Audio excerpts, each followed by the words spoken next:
സുഹൃത്തുക്കളെ, ഞാൻ Biju Kulangara. The spot എന്ന എൻ്റെ യൂട്യൂബ് ചാനലിലേക്ക് സ്വാഗതം. ഞാനിപ്പോൾ ഇവിടെ ആദ്യം ചെയ്ത വീഡിയോയുടെ രണ്ടാം ഭാഗമാണിത്.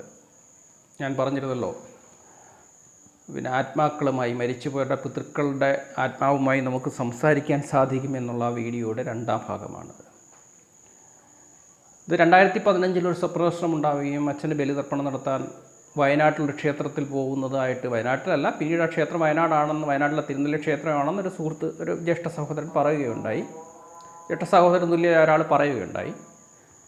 2016 ഞാൻ പോകാൻ തയ്യാറെടുത്തെങ്കിലും പോകാൻ സാധിച്ചില്ല. കാരണം അതിൻ്റെ റൂട്ടിനെ കുറിച്ച് എനിക്കൊരു ഗ്രാഹ്യവുമില്ല. എങ്ങനെയാണ് തിരുനെല്ലിയിൽ പോകുന്നത്, എന്ത് ചിലവ് വരും എന്നതിനെക്കുറിച്ചൊക്കെ ഒരു ആശങ്ക ഉണ്ടായിരുന്നുകൊണ്ട് 2016 ഞാൻ അതിന് മുതിർന്നില്ല.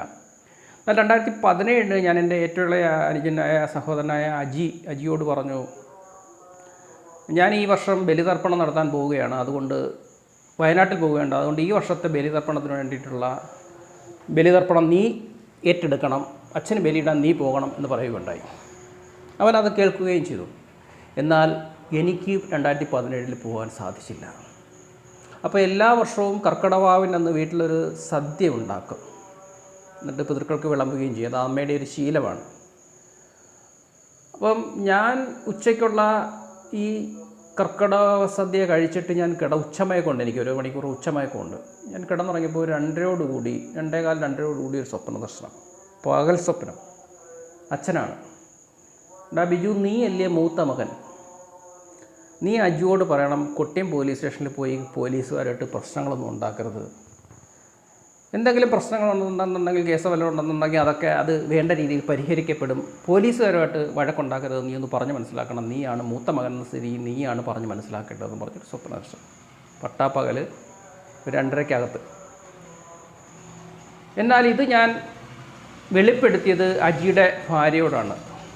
ഭാര്യയോട് ഞാൻ പറഞ്ഞു, അജിയുടെ ഭാര്യയോട് പറഞ്ഞു, എൻ്റെ അനുജൻ്റെ ഭാര്യ, അവളോട് ഞാൻ പറഞ്ഞു, ഞാനൊരു സ്വപ്നം കണ്ടു, നീ അത് മറ്റാരോടും പറയണ്ട, അജിയെടുത്തും പറയണ്ട എന്ന് പറഞ്ഞു.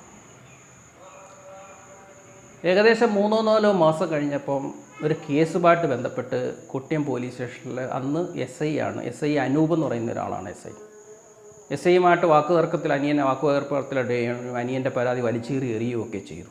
അങ്ങനെ വലിയൊരു ഇഷ്യൂ ഉണ്ടായി. അപ്പോൾ എനിക്ക് തോന്നി, അച്ഛൻ്റെ ആത്മാവ് എന്ന് പറഞ്ഞതുപോലെ സംഭവിച്ചല്ലോ.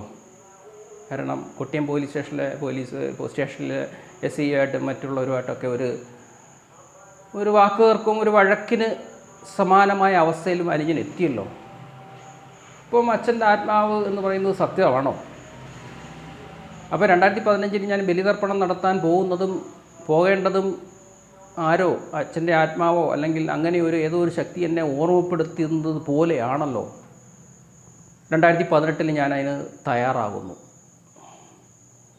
2018 തയ്യാറാകുന്നത് വാവിൻ്റെ അന്നല്ല ഞാൻ ബലിതർപ്പണം നടത്താൻ പോകുന്നത്. അതിനും ഒരു കാരണമുണ്ട്. അതിനൊരു കാരണമെന്ന് പറഞ്ഞാൽ, എൻ്റെ ഒരു ആത്മാർത്ഥ സുഹൃത്ത്, സഹപാഠി, 10ാം ക്ലാസ് വരെ, 8ാം ക്ലാസ് മുതൽ 9, 10, 3 ക്ലാസ്സുകൾ ഒന്നിച്ച് പഠിച്ച സന്തോഷൻ കെ, അവൻ കൂടുതൽ നാളും ചിലവഴിച്ചത് അച്ഛനോടൊപ്പം കളയ്ക്കലാണ്. അപ്പോൾ അവൻ്റെ ഭാര്യയും മകളും ഭാര്യ വീട്ടിലാണ്. ഭാര്യയ്ക്ക് ജോലിയുണ്ട്, ടൗണിൽ ജോലി ഉണ്ടായതുകൊണ്ടും അച്ഛൻ ഒറ്റയ്ക്കായതുകൊണ്ടും അച്ഛൻ വളരെ പ്രായമായിരിക്കുന്നുണ്ടും മറ്റ് അസുഖങ്ങളൊന്നുമില്ല, പ്രായമായിരിക്കുന്നത് കൊണ്ടും അച്ഛനോടൊപ്പമാണ് രാത്രി അവൻ കഴിച്ചു കൂട്ടുന്നത്. അച്ഛനെ ഒറ്റയ്ക്കാക്കണ്ടെന്ന് വിചാരിച്ചിട്ടാണ്. അതെനിക്ക് വലിയ വിഷമമുണ്ടാക്കി. കാര്യം ഭാര്യയും കുഞ്ഞുമൊക്കെ അവിടെ ഭാര്യ വീട്ടിൽ താമസിക്കുമ്പോൾ അവൻ അച്ഛനോടുള്ള ആത്മബന്ധം, മകൻ്റെ ആത്മബന്ധം കാരണം അവൻ നിൽക്കുന്നത് എന്നിൽ വലിയ വിഷമമുണ്ടാക്കി. കാര്യം ഭാര്യയോടും കുഞ്ഞിനും വലിയ ഒരു ഭർത്താവ് കൂടുതൽ ചിലവഴിക്കേണ്ടത്. അപ്പം ഞാൻ അവനോട് സ്വാഭാവികമായി തമാശ രൂപത്തിൽ പറഞ്ഞിടാ, നിൻ്റെ അച്ഛൻ കൂടുതൽ ഇങ്ങനെ അവശനായോ അല്ലെങ്കിൽ രോഗപീഠനോ ഒന്നും കിടക്കത്തൊന്നുമില്ല, ഒറ്റയിടി അപ്പോഴേ ആൾ മരണപ്പെടും. അപ്പോൾ എനിക്ക് അവനോട് അത്രത്തോളം കാര്യങ്ങൾ പറയാനുള്ള സ്വാതന്ത്ര്യം കൊണ്ടാണ് മകനോട് തന്നെ അങ്ങനൊരു കാര്യം ഞാൻ ആ ഒരു രീതിയിൽ തന്നെ അവതരിപ്പിച്ചത്. ഇത് പറഞ്ഞ് ഏതാനും മാസങ്ങൾക്കോ ആഴ്ചകൾക്കോ ശേഷം ഒരു ദിവസം എന്നെ വിളിക്കുകയാണ്, ബിജു, ഞാൻ മെഡിക്കൽ കോളേജിൽ നിൽക്കുക. ഞാൻ പറഞ്ഞു, എന്ത് പറ്റിയടാ? എന്നാലും നീ പറഞ്ഞതുപോലെ സംഭവിച്ചിട്ടാ. ഞാൻ പറഞ്ഞു, എന്ത് പറ്റി? അത് പാലമുക്കി വെച്ച് അച്ഛനെ ഒരു ബൈക്ക് വന്ന് ഇടിച്ചു, അച്ഛൻ മരണപ്പെട്ടു, ഞാനിപ്പോൾ മെഡിക്കൽ കോളേജിൽ നിൽക്കുകയാണ്.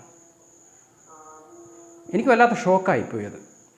ഞാനൊരു ദുരുദ്ദേശത്തോടി മറ്റൊരു ഉദ്ദേശത്തോടി അല്ല അവൻ്റെ അച്ഛൻ ഒറ്റ ഇടി അപ്പോഴേ മരിക്കുമെന്ന് പറഞ്ഞതൊരു വാഹനം ഇടിക്കുമെന്നല്ല, ഹൃദയസ്തംഭനം മൂലം മരിച്ചു പോകുമെന്നാണ് ഞാൻ ഉദ്ദേശിച്ചത്. പക്ഷേ അദ്ദേഹം വാഹനം ഇടിച്ച് മരിച്ചു.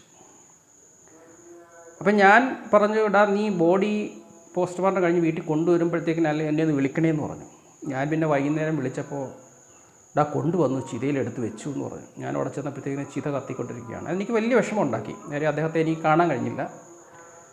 അപ്പോൾ എൻ്റെ മനസ്സിൽ തോന്നി, അദ്ദേഹത്തിൻ്റെ മരണാനന്തര കർമ്മങ്ങളിൽ സഞ്ചയനത്തിന് എനിക്ക് നിർബന്ധപൂർവ്വം പങ്കെടുക്കണമെന്ന് എനിക്കൊരു ആഗ്രഹം തോന്നിയതുകൊണ്ട് വയനാട്ടിലേക്കുള്ള എൻ്റെ യാത്ര കർക്കിടകവാവിന് മുമ്പേ ആക്കി. അതൊരു വലിയ അത്ഭുതം നിറഞ്ഞ, ആശ്ചര്യം നിറഞ്ഞ, ഒരുപക്ഷേ ഈ കേൾക്കുന്നവർ പോലും വല്ലാത്ത ഞെട്ടലുണ്ടാക്കുന്ന ഒരു സംഭവമായിരുന്നു. കാരണം അതൊരു വല്ലാത്ത സംഭവമായിരുന്നു. അപ്പം അതിനെക്കുറിച്ച് കൂടുതൽ വിവരങ്ങൾ ഞാൻ അടുത്ത വീഡിയോയിൽ പറയാം. കാരണം കൂടുതൽ ലെങ്ത് വരുമ്പോൾ ആരും മെനക്കെട്ടുന്നത് കാണില്ല എന്നുകൊണ്ടാണ്. അപ്പം മൂന്നാമത്തെ ഭാഗത്തിൽ അത്തരം കാര്യങ്ങൾ കൂടുതൽ ഞാൻ വെളിപ്പെടുത്താം. Thank you.